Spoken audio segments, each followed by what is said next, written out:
दोस्तों आज की इस वीडियो में मैं एक ऐसी स्वदेशी कंपनी के बारे में बात करने जा रहा हूँ जिसने स्वयं ही देश के लोगों को मूर्ख बनाकर और उनके देशी जज्बातों से खेलकर हजारों करोड़ में पैसे बनाए। सिर्फ साल 2016 से लेकर साल 2017 तक करीबन 10,000 करोड़ रुपयों का मुनाफा कमाया था। खुद को देशभक्त व भ्रष्टाचार विरोधी बताने वाले इस कंपनी के ओनर्स ने देश की जनता के साथ फरेब किया है व अपना भ्रष्ट आचरण भी दिखाया है। आपको बता दें कि इस धोखाधड़ी में कई सारी अथॉरिटीज के लोग भी शामिल हैं और तो और केंद्र सरकार की आयुष मिनिस्ट्री ने भी इस मामले को लेकर अपनी आंखें और अपनी जुबान बंद कर रखी थी, जिस पर सुप्रीम कोर्ट में इसके अलावा कोर्ट ने केंद्र सरकार को भी फटकार लगाई है और ये पूछा है कि आयुष जरूरी नहीं कि बैकग्राउंड में भजन लगाकर भगवा वस्त्र पहना हर आदमी सत्यता और धर्म की मार्ग पर ही चलता हो। कभी कभी जो दिखता है वो होता नहीं और जो होता है उसे देखकर भी हम नहीं देख पाते। खुद ही कहते थे कि योगा से ही होगा, फिर क्यों योगा करवाते करवाते खुद ही देशभक्ति का चोला पहने उस सूट बूट की दुनिया में चले थे। खैर चले थे तो चले थे, पर धोखाधड़ी करते हुए भी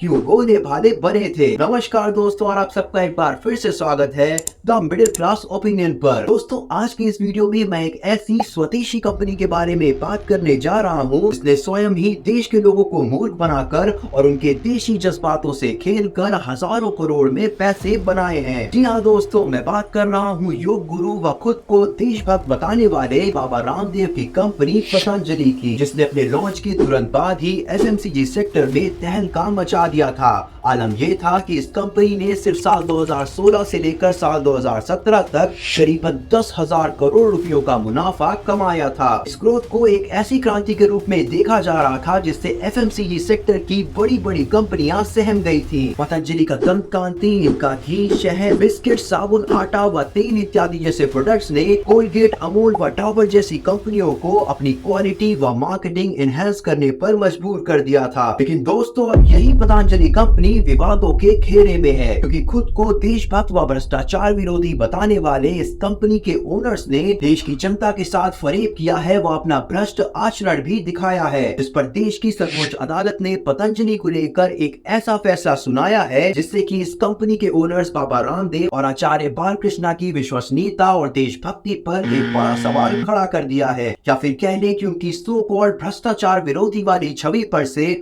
पर्दा उठा दिया है। दोस्तों पतंजलि पर फेक व मिसलीडिंग एड्स रन करने का व खुद को एलोपैथी से बेहतर बताने का आरोप है, क्योंकि इस कंपनी द्वारा रन किए जाने वाले एड्स में ये दावा किया जाता था कि पतंजलि की दवाइयों से कई सारी बीमारियां ठीक हो सकती हैं। चलिए दावों तक तो फिर भी ठीक था, लेकिन हद तो तब हो गई जब पतंजलि के एड्स में कुछ बीमारियों को जड़ से ठीक करने की बात कही गई, जिनकी मदद से पतंजलि ने करोड़ों रुपये कमा लिए थे, और वो भी बिना इस डर के कि जिन कंज्यूमर्स को वो देशवासी कहते हैं उनकी सेहत व उनके पैसों पर इसका क्या असर पड़ेगा। और यही नहीं बल्कि आपको बता दें कि इस धोखाधड़ी में कई सारी अथॉरिटीज के लोग भी शामिल हैं, और तो और केंद्र सरकार की आयुष मिनिस्ट्री ने भी इस मामले को लेकर अपनी आंखें और अपनी जुबान बंद कर रखी थी, जिस पर सुप्रीम कोर्ट ने सबको फटकार लगाते हुए उनसे जवाब मांगा है। वही कुछ ऑफिसर्स को तो ये तक किया गया है कि court will rip you apart, यानी कि कोर्ट आपके चीथड़े उड़ा देगी। वही सारे हथकंडे अपना लेने के बाद जब पतंजलि खुद को निर्दोष साबित नहीं कर पाई तो उसने कोर्ट के सामने अपनी अपॉलजी यानी कि अपना माफीनामा दायर कर दिया, जिसको कोर्ट ने भी तुरंत खारिज करते हुए उन्हें इस धोखाधड़ी का अंजाम भुगतने के लिए तैयार रहने को कहा। और कोर्ट ने पतंजलि द्वारा किए गए इस कृत्य को जानबूझकर किया गया नियमों का उल्लंघन बताते हुए इस पर कड़ी कार्रवाई करने का आश्वासन दिया है, क्योंकि बार बार वार्न करने के बावजूद भी ऐसा होता रहा।